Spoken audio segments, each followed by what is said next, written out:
Welcome to Worthy Women Wednesday. Today we have a really special guest that I've actually had the privilege of meeting in person, and sometimes you don't always get to say that in today's world. So I'm really excited to have Laura Seirakowski on today. She's a beauty and health expert who is showing up powerfully in this world and sharing her story of why health and beauty is so important to her, because she's overcome so much in her life. She's been told that she had breast cancer and that she would never have kids. And she's here today to tell us that is not true. She has 3 beautiful children and has overcome breast cancer as well. And so thank you for being on today. I'm really excited to hear from you. Thank you so much for having me. I'm excited to be here. Thanks. Okay, so let's get started.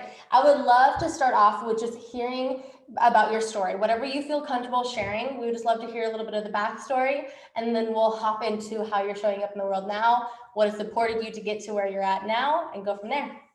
Okay, great. Thank you. So I come from a very large family. I'm one of 10 kids, and we moved to California when I was about 10 years old. And so it was a huge culture shock going from this small rural town in Idaho to this town in Southern California. It was a very small, like, drug town. We were right on the major drug route between Mexico and LA. So I'm sure you can imagine it was very, very much culture shock. So I really struggled to fit in. Here I was, this shy, awkward girl anyway, thrown into this whole new world. I'd been very sheltered at previously up to this point, and I had glasses, which at the time were not cool. They're cool now, which I love. I had this huge gap in my teeth. I was a teacher's daughter. I dressed weird. I mean, we didn't have money growing up, and so I wore hand-me-downs, and so I had all of these things kind of going against me, if you will. And I was severely bullied. And I remember I was told that I was ugly every single day for years. And just all around me, I was bombarded with this message that I wasn't good enough.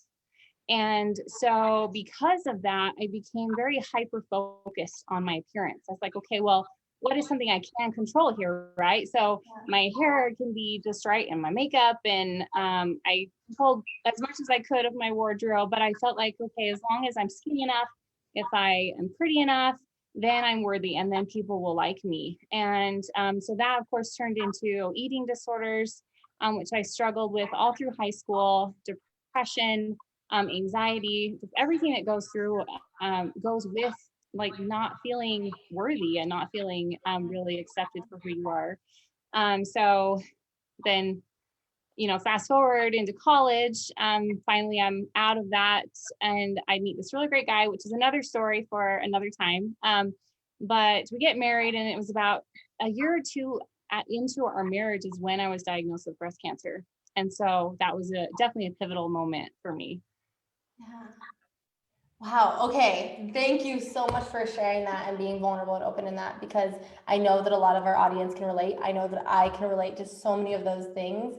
And yeah, like going into like childhood to adulthood, not feeling like you're worthy and trying all of the things, like the anxiety, like, trying to look beautiful from the outside. I can relate to that as well. So thank you for sharing that. And going forward, really figuring out like what was true beauty, and who in your life really, who was your influences for one growing up? Because I know as children, oftentimes we look up to these really unrealistic like these models, these people on TV. Did that add into anything growing up? Oh, absolutely. Absolutely. I mean, I remember even just sitting in doctor's offices, at the dentist or wherever, you see these magazines, and of course these girls are just gorgeous and super fit and wearing, they just look amazing, which is Photoshop, just in case you didn't know. But as a kid, you don't know that, right? As you see that and you're like, oh my gosh, I want to look like that. I want to be that. And then I also, I had a really good friend that struggled herself with all of these things. And she had an eating disorder as well. And I know that influenced it as well. Because when you see, that in others, you're like, oh, well, that's what I need to do to fit, this image. And so I definitely had a lot of outside influence there. Just feeling like, well, I need to look like that, because they have friends, people are nice to them, they look good. So if I do that, then I am accepted as well. So That's Yeah. it's So it like, almost started feeling normal. And what's interesting, like you talked about the Photoshop, and now people listening, or kids listening to this, they're probably like, well, of course it's Photoshop, everything's Photoshop. But to be honest, like I don't even think I really realized. I thought that that was like who they were. I didn't know anything about Photoshop. I mean, I didn't really grow up with Instagram, or I think it was MySpace back then, right? And so yes, like we didn't grow up with this stuff. So for us, like it was like, she's that beautiful, she's that stunning. Why am I not that way? right, exactly. It's like, Right? what's Can wrong you with even me? have that realization? It was, that was not real, like, or was it just like that's the standard? I mean, I think I didn't start really realizing how unachievable it was until probably late high school, even into college. Because going into college, I realized like, oh, because I actually met people in college that liked me, even though I wasn't those things. And I was like, wait, what is happening here?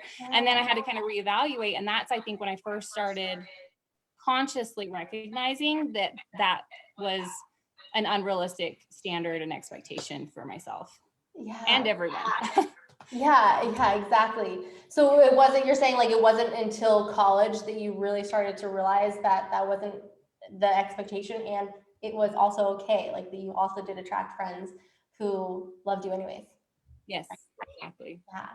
So what was that process of actually starting to let go? Or maybe like it sounds like to me like you had a mask on, right? Like the beautiful mask on, and that just, it doesn't last, right? It can last for a few days, years, but inside it really is painful.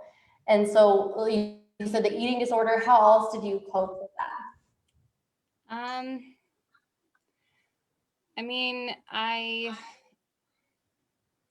I avoided people because I felt like it was just so hard for me to interact with people without being so scared of what they were thinking of me, or saying the wrong thing, doing the wrong thing, looking stupid, and then someone would laugh at me or whatever. And so I avoided a lot of things. I didn't go to parties I got invited to. I didn't take advantage of so many opportunities because I was afraid that if I did, they would realize that I actually wasn't that cool, and then they wouldn't want to spend time with me. So I think that just avoidance, and then just, yeah, avoidance. And I got really depressed and angry because that all goes together, right? Like it's all just this horrible cycle. So Yeah.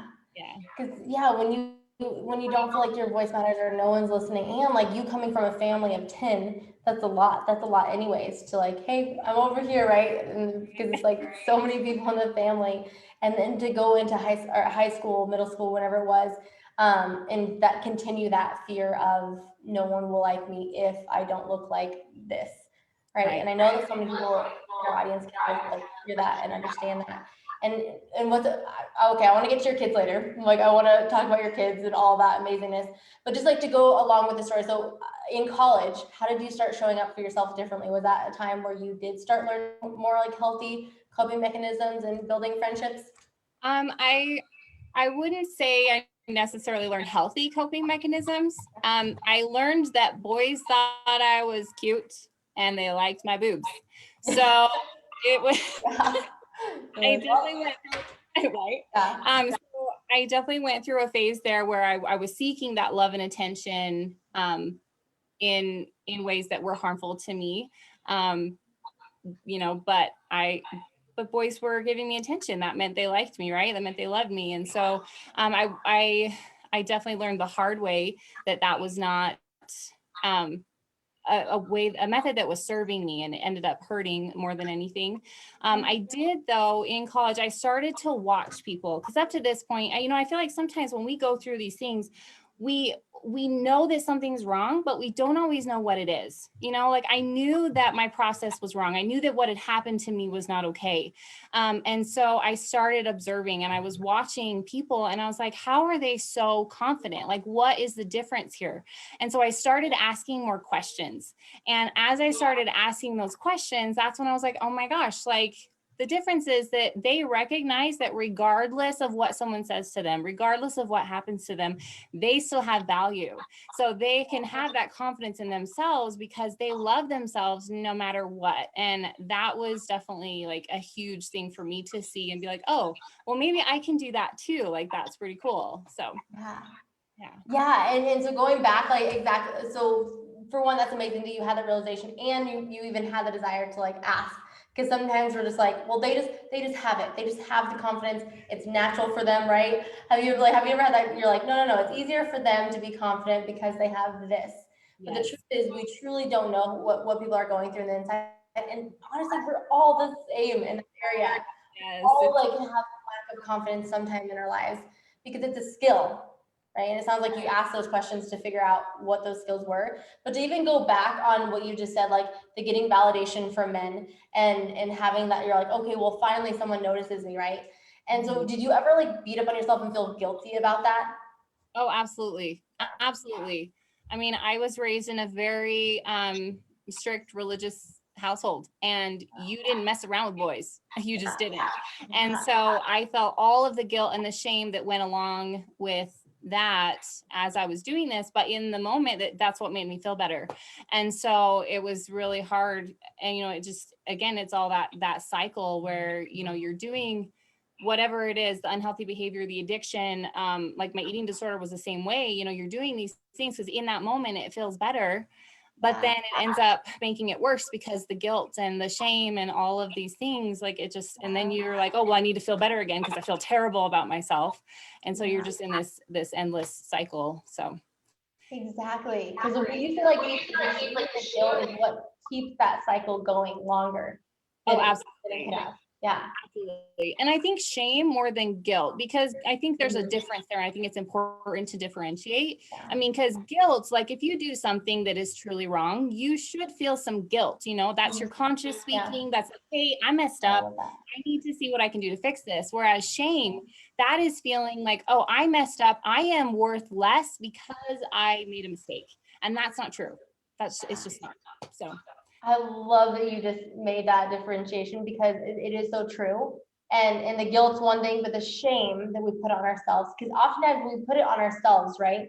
And yeah, sure, like, going back to your family, like growing up in a strict household, yes, my family were like missionaries in China, and I understand that strictness, and it's like no sex before marriage, like no, like that was like black or white. And so like what happens sometimes is like that you just carry that on as a belief that you have to have. And whether that's like what you did or not with the sex part, but just like to have this conversation of how do you get rid of that shame and guilt, or not the guilt, the shame. How do you get rid of the shame from that? Because that's like what you just said leads on for years. right. Well, for me, I think it started with me getting angry. And I don't believe that anger is the answer. Not like, so don't get me wrong here. But I do think that it's an important part of the process, because you need to get upset enough with the situation that you are willing to stand up and say, no, this is not okay. I'm not going to allow this anymore. I'm not going to keep doing this anymore, or I'm not going to allow someone to keep doing this to me, whatever it is that you're dealing with, that I am worth so much more. And then recognizing that the discomfort and even the pain that comes from making that choice and taking the action to change whatever the situation is, it's so much better than where you are right now. And I think that's the trick to ending that cycle. And I know that that's what it was for me. Was I just got angry and frustrated, and I was like, no, there's so much more to life than this. I don't want to live this way. And so at that point I got to work, and here we are. Still a mess, but doing better. So it's great. Yeah, right. We're always on our healing journey. We're always showing up for ourselves. But I love what you just said. Like it's actually getting to the point where you're just like, this can no longer keep happening. Like the anger. And I love that you pointed that out. It's like we get to feel all the emotions. And so it's actually really supportive to get that out. So I love that you pointed that out, because if people are listening and like they're feeling like angry that they're still in this situation. Okay, feel the anger, and like you just said, do something about Yes. it. How Yes. can you create something new in your life? How can you show up more powerfully in your life? How can you, change the circumstances?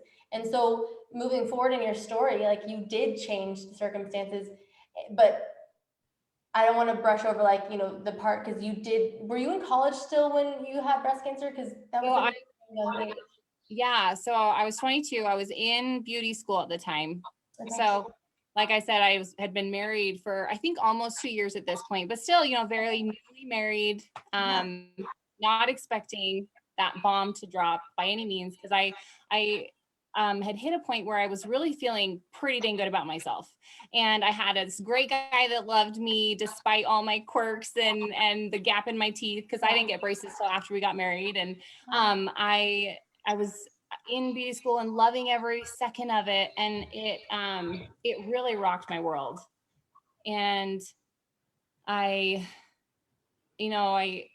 one day I'm in beauty school doing all this stuff. And then the next day they're like, hey, you have a very aggressive cancer and we need to remove this right now and do chemo and all these things. And so I had built up this idea in my head that I was okay and I was beautiful and worth it because I was, you know, because I had like the hair, the makeup, had great boobs, whatever. And then all of a sudden that was taken away from me. You know, I lost my boobs, I lost my hair because chemo does that. And so I really had to figure out how to love myself, like truly love me. And so that was huge for me to recognize that this whole time I thought that I loved myself. I was like, oh yeah, I'm doing good, I'm feeling good. And then realizing that without those things I put so much value into, I was like, well, what am I, what's left, you know? And so really having to come to that realization that I had a lot of work to do to learn to love myself regardless. Yeah. Because like it's almost like, you know, you compared yourself to like, you know, in high school, you're like, well, I'm doing better now than I was doing before. But it was almost like a wake-up call just to be like, hey, actually, it's not because of the outside appearance that you're beautiful. It's actually because like who you are and who you're made to be. And Absolutely. so can you just share a little bit more of that process of what was next? Like, how did you and your husband work through that? And I love that you have him by your side. And it's amazing that, yeah, you had that support. And who else and what else got you through that time? So my husband was incredible through the whole thing, so loving and so supportive. And we had a really good group of people within our church. So, I mean, people brought meals, people came and helped clean the house because my husband was taking care of me. And and he was just so amazing. I mean, he's the one that shaved my head when my hair started falling out, helped me when I cried, so I don't think I could have, and honestly, I think that made our marriage so much stronger because he realized, hey, I don't want to lose you. You're pretty amazing. And I was like, oh my gosh, you're taking such good care of me. You're amazing. And so that was a huge benefit to our marriage. And we had actually struggled with fertility up to prior to me getting my diagnosis. And we'd had a couple of miscarriages at that point.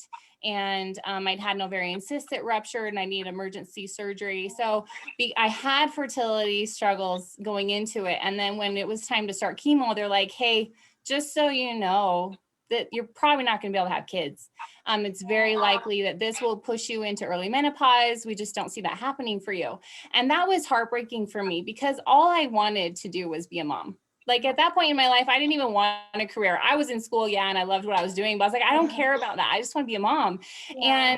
And I remember having that conversation with my husband. I was like, are you okay if we can't have kids?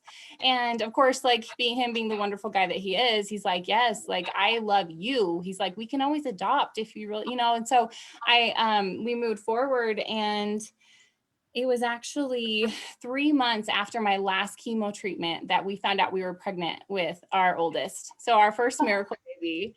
And it was, And so we were just. That's crazy. That's amazing. Yeah. It was we were just so humbled and blessed. We're like, okay, we got our miracle baby. Like we're good to go. And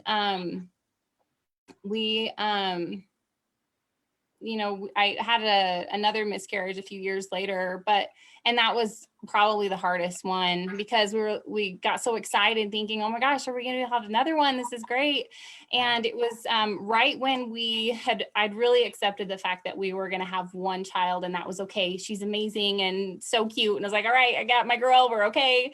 And then we found out we were pregnant and we got to keep her. And so all of a sudden my body was like, all right, let's do this. So we, got pregnant again. And I was like, oh my gosh, wait, we might actually have to like talk about family planning here because I don't want kids. But yeah, so it was just huge blessing. To get our beautiful babies. And after the doctors told us it wasn't going to happen, I mean, and it just goes to show, like, I'm sorry, if someone tells you that something's not going to happen or that you can't do something, they don't know. Yeah. And like, God is so good. And you also have so much power on your own. And when you put those two together, miracles really do happen. And so I always tell people, I'm like, doctors don't know everything. They just don't. Before my cancer diagnosis, I had been going in because I'd been having some issues. I knew something was wrong. And listen to your gut, because if you know something's wrong, like something's probably wrong. So this doctor, he got so frustrated with me. He's like, there is nothing wrong with you. Go home and enjoy your life. Wow. And I was so upset. And it wasn't even 3 months later, I found out I had breast cancer. And that's when I had an ovarian cyst that ruptured and I needed emergency surgery, all this stuff. And I'm like, oh, I'm sorry, there's something wrong with me. So I feel like something's wrong, like fight for yourself because you know you better than anyone else. So don't let them tell you different. That's so huge because I know that everyone listening on here, whether it was a doctor, whether it was your parents, whether it was like a spouse, whether it was a best friend, told you that you would never be able to do something. Whether that, and I love this, like, I love that this is like medically, but this happens all the time in our daily lives. You will never be able to, sorry, this one paused over here, but you will never be able to open up your own business. And I think it's still paused. Sorry, I don't know how to not get it paused. Yeah, sorry, I can't hear you. Okay. There we go. We're back. Cool. But this goes with like medically as well as just like having a parent who might love you so much, and your doctor, like he cared, he thought he was doing the best, and you know what you can create, you know what you want in life, right. And so going forward in that and believing that it's possible, which is so huge, like to go through that many no's, I mean, even the marriages and everything, and to still have faith that you are going to have a child is just so huge. And what was like, and you mentioned your connection with God, like, did you have that connection before, or did you have that during, or how did you become so strong and have faith in that? Yeah, so I knew, I grew up in a very religious household, and I'm still, I consider myself I have a very close relationship with God, and I believe with all my heart that is why I'm still here, because I struggled so hard in high school and I was so depressed. And there were days that I was like, why am I here? What is the point? Like, this is awful. I have no desire to continue this. Like, and I know that the only reason I didn't do something about that was because I had that faith that God was with me and that somehow, some way it was going to get better. And that this was just a brief moment. Somehow in my religious education, if you will, it was drilled into me that there is always more to come. This is a brief moment in time, and if you can get through this, then like blessings will come. And that's exactly what happened. And when I found out I had cancer, I mean, that is a scary thing to hear, especially at a young age. It's like, oh my gosh, like, am I gonna die? Like, it's kind of, a big deal. And I think any situation where, like, whether it's an accident or any, brush with death, if you will, it really changes your perspective, because it's like, okay, well, the things I thought were important here really aren't. You realize how fragile the human body can be and how temporary this existence is. And so I had to rely very heavily on my relationship with God through that experience, because I had just started living my life. And so knowing that, and having the comfort that like there was more, and that whatever was happening here, it was supposed to happen. And that's what carried me through. And so I even to this day, rely very heavily on that relationship with God. So. Because you're here sharing this story because of some of your painful past experiences. And oftentimes, like, we look at them as like negative things, or we look at them as things that we shouldn't talk about or just brush through, but like, you're here sharing your story because you've been through a lot of things that you've chosen to overcome. And so, like, just to encourage our audience, like, if they're going through something right now, is there any like words that you can just share with them if they're actually in the middle of something really painful? Yeah, thank you. So I would just say, I've got notes, that's my paper here, that you are enough. You know, that whatever it is you're going through, it sucks. It does. There's no getting around that. It sucks, but it does get better. And you are strong enough to overcome every challenge that comes your way. We don't get to decide what happens to us. We just don't. But we do get to decide what we're going to do with it. So let it build you into the beautiful warrior that you are.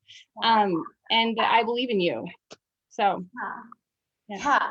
And guys, you get to connect with Laura after this, by the way, and just like get connected. Like, you were so powerful. And just to encourage like everybody, if you want to have Laura speak on your stages, you got to reach out to her. She's a powerful speaker. And so I would love for one just to let people know that you are open for bookings. Let people know that you are open. Your story really matters. But I always want to throw that in there because I'm amazed at you speaking right now. I'm really, really proud of you.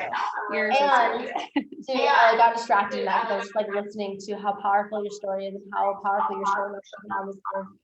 And the fact that you chose to change your mindset behind those things that you've gone through. And like you said, like, yeah, in that moment, they're really hard, but the choices that you make to get through them and to realize you also like just said, like, we believe in you and you're not alone, right? And so lean into like whatever you believe in, but lean into that. Because thank you for sharing like who you had on your side. And yeah, having God on your side was the game changer in that. Absolutely. And so to encourage people going forward, what are some ways that you show up in your like daily life? Because it is also about like, how do you show up every single day? Because it's not every single day that we can smile and have these great conversations. Life comes and goes. And how do you show up on a daily basis for yourself? So that's a great question. I'm not going to sit here and lie to you and tell you that I have it all figured out and that, oh yeah, like I'm good now. I don't struggle with depression anymore. And I don't ever doubt myself and I don't this, because the truth is like, I do still struggle. And, I know that the times that I'm not taking care of me is when I struggle the most. And, I've also noticed that with each new change in my life comes new challenges that I have an opportunity to grow and learn through. And with each of those challenges, I like to look at it as exactly that, as an opportunity to show up for myself. This is really hard right now, but what can I do to handle this day in a way that is positive, and I don't win every day, but the things that help me the most is journaling, being intentional, and doing something that makes me a little bit uncomfortable every single day. And that can be something really small. It can be something big. It really and it varies depending on how you're doing, right? There are times when the challenge I give myself that day is to go take a shower. Because that can be a lot of work and it can be so exhausting, especially when you're feeling horrible. And some days it's jumping on a live with an amazing woman to talk about your story, and so that has been so helpful to me. And just, one of the mantras, if you will, that I like to live by is make every day better than yesterday was. And so, if by focusing on that, it's like, okay, well, what can I do today that's just a little bit better than yesterday? And I'm not perfect at it, but that has helped me so much. And so I always encourage other people, and like, find that thing that really motivates you and inspires you, even when you feel like garbage. Yeah. Yes, exactly. Like, how can you show up, like, even just a little bit, like the shower, like you said, one little thing. But you are showing up really powerfully in your life. And so I also want to make sure that we talk about like how you're actually showing up as a coach, as a speaker, as a beauty expert, and what are you doing right now? Share with our audience what you're up to in this world and what you're passionate about. Well, thank you. So I am actually really, really excited. I'm putting together some amazing workshops and events that I'm like so excited about it. And I like, this is me really excited. If you know me, I'm not a very like bubbly person. I mean, I'm excited. This is me like freaking out. Okay? Yeah. What I am doing is putting together these workshops where we really dive in and, you know, teach you how to find your inner beauty, you know, because as a society, you know, that we define beauty by all these external things, right? It's, you know, your hair, your eyes, your whatever, your body shape. We have an ideal face shape. There's an ideal body shape. And I want to share, so if you'll nerd out with me for just a minute, and I'm going to read it so I didn't make this up. Yes. So the Merriam-Webster's dictionary defines beauty as the quality or aggregate of qualities in a person or thing that gives pleasure to the senses or pleasurably exalts the mind or spirit. And I love that definition because it's basically saying that anything that makes you feel good is beautiful. It's beautiful. Wow. When you feel good, you are beautiful. And when you look good, you feel good, like you feel more beautiful, right? And so I teach you how to feel good, mind, body, and soul. And we do that by focusing on healthy movement of the body, nutrition, in order to, you know, fuel your body appropriately, to really honor all that our bodies do for us. And then learning how to care for our skin, because, you know, that's what people see, that's what we see. And really getting confident with your skincare routine really helps. Like I've seen it change lives, like just the confidence that it builds when that's no longer a challenge for you, when you're confident in your skin. And, you know, I've worked with women who have spent their whole lives never showing their face without makeup. They just weren't comfortable going out without foundation. And if they ever didn't have their makeup on, they hid from the camera or whatever. And after working with them and getting them on a good skincare routine and just seeing them glow and them sending me pictures, they're like, I just went to the store without my foundation on and I feel amazing. And it's just, I mean, it's crazy like how powerful something that's seemingly so simple and even, it, you know, might seem superficial even, you know, it's so powerful when we start taking care of ourselves and having that confidence in our skin, like in just in ourselves, right? And also, of course, makeup, because not because we need it, but because it's fun. So I teach you how to do makeup because I think that it's just, you know, that layer of armor that we get to put on to feel incredible, to go slay our day. So really excited to be putting together these workshops and these programs to make it that much easier for people coming together and putting together a team that we can really help serve you in every way. And honestly, like, it's not like I'm up here telling you what to do. I am in this with you. I'm in the trenches with you because I am going through all of this as well. It's a journey. And like you said earlier, it doesn't stop. You know, it's not like one and done. It's like, oh, I figured it out. I'm good to go. Like, I'm here. I made it. You know, there's always things that come up. I mean, when I had my babies, my beautiful miracle babies, I wouldn't trade for the world. I gained 60 pounds with every single one of them. And so I've had to relearn or learn how to love my body at every stage. And as I've had my surgeries, you know, I had obviously my mastectomies where my breasts were completely removed, had to learn to love myself there, had another surgery just 3.5 weeks ago, actually. So sorry, I get excited and then I just I love this. And so, you know, I found out recently that my implants had been recalled because they're causing cancer, which is why I had them to begin with. So that's super fun. So having those removed and then having another form, the deep flap reconstruction done. So my body has changed again. And so here I'm finding myself in another, you know, situation, another challenge where I'm like, okay, I need, you know, learning to love my body again. And that's, you know, that's just something that's, it's a progression, it's a journey. And so, Love that. that's, yeah. So I get to help, people feel beautiful and to really find that true beauty within themselves, because you are beautiful because you are, not because someone told you you're beautiful, not because of, anything external or whatever. Society can stuff it. Like, you are beautiful because you are. Yes, society can stuff it. Exactly. I love that so much.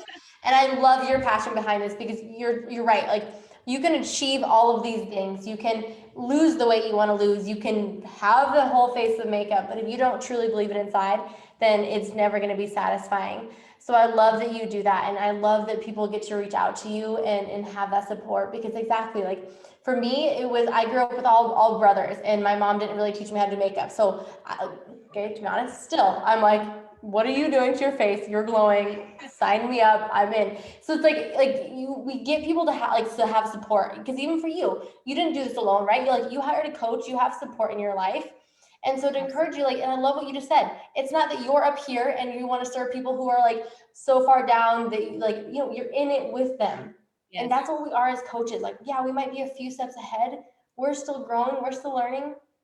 And it's exciting journey. And so thank you for pointing all those things out. Something that I also heard you say in the very beginning, I wanted to point out too, because I think this is really important. So you are a powerful coach and speaker, and you just said that you're not I don't even remember exactly what you said, but I'm not usually that energetic or excited or whatever. Yeah. I want to point out, because I would say the same. I'm not somebody who loves to just dance and scream and all that. Whatever. It's when I'm excited, people are like, "Are you?" I'm like, "Yeah, I really am." Yeah.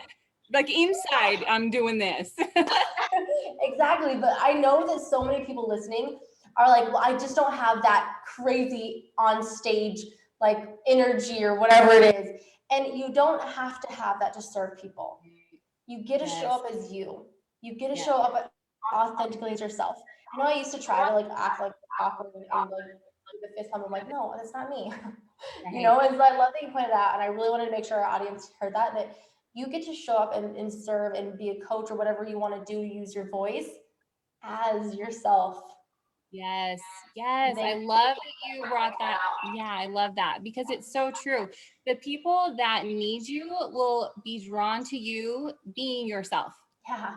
There's, and not that if I was more bubbly and whatever, I couldn't help people too. I mean, but you're attracted to what you're going to resonate with the most. Yeah. And if you're not being authentic and true to yourself, you're actually limiting your reach. You're limiting how many people you can serve, because they're not going to connect as well with you because you're not being you. Yeah. And so I love that you pointed that out, because that is actually something that held me back for a long time. I was like, oh, well, if I'm going to do this, I need to be this, and this. I need to be more energetic. I need to be bouncing and jumping and loud and all the things, which is not me. If you know me, I'm a very calm person. I don't you gotta get a few drinks in me if you expect me to dance, which I don't drink anymore. So there's just no dancing. That's how it goes. And so, I love that you brought that up, because when you're true to yourself, you are able to serve and love on the people that need you.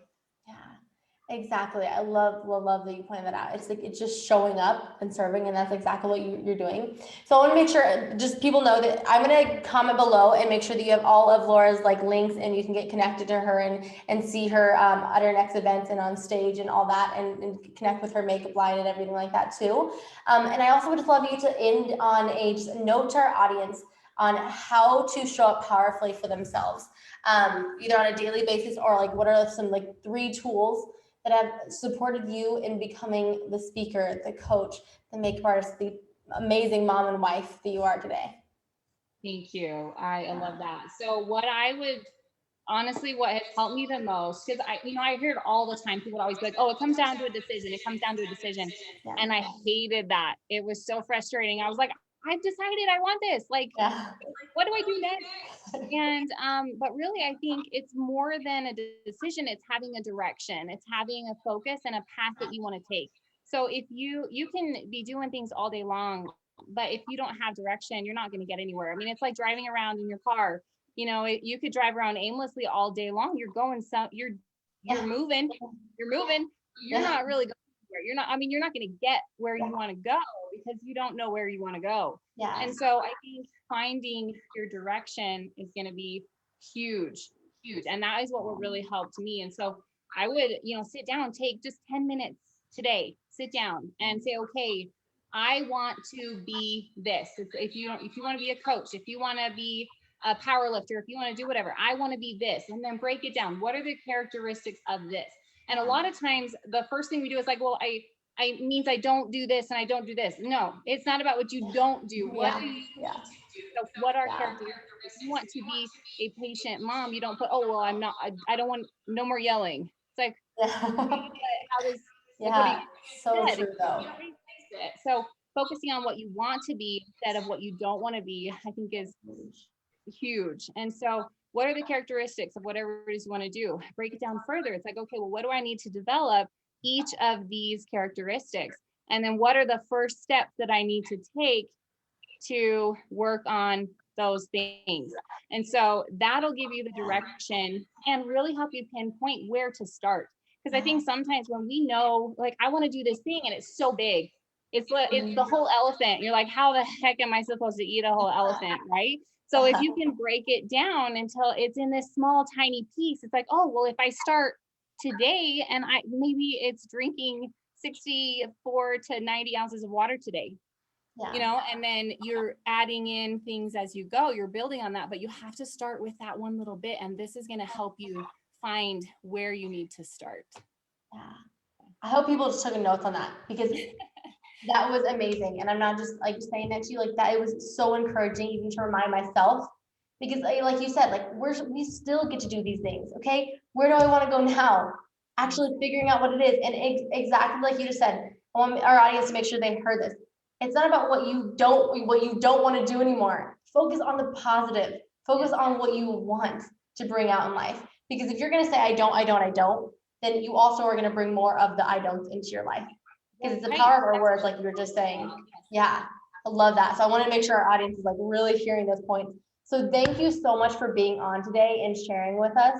I cannot wait to see what else you create. And I'm excited to continue to be on this journey with you and to hopefully see you in person again soon. Yes, very soon. Yeah. Thank you so much for the opportunity. It was wonderful to be on with you today. Of course. Have a good rest of your day. Thank you. Bye. Bye.